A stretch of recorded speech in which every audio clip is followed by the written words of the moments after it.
Hey, YouVersion readers, my name is JP or Jonathan Pokluda, and I'm so excited to share with you a really powerful verse today from 2 Corinthians chapter 10, verse 5.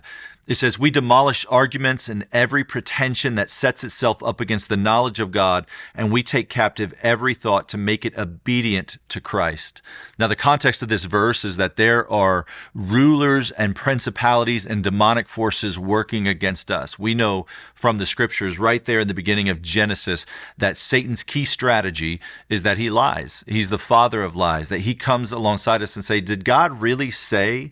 God is not really good, and God does not want good for you. And we know that God is a good father, that he protects us and he cares about us, and he's given us his word to guide and direct us. And so we're to take those thoughts captive and make them obedient to Christ. What does it look like to take thoughts captive? Well, I'm reminded of a time that we lived in a house with a rat problem. And I spent a lot of money trying to get rid of those rats until I eventually bought a snap trap for $1.33 at Home Depot. And I set the trap and caught a rat. And I set the trap again and caught a rat. And I continued to do that until they were all gone.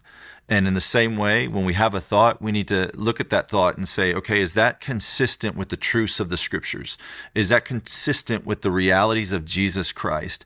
And if it's not, if it's a lie, then we can reject it. And if it's the truth, if it's consistent with what God teaches us in his word, then we can accept it and we can change areas of our life according to what it says.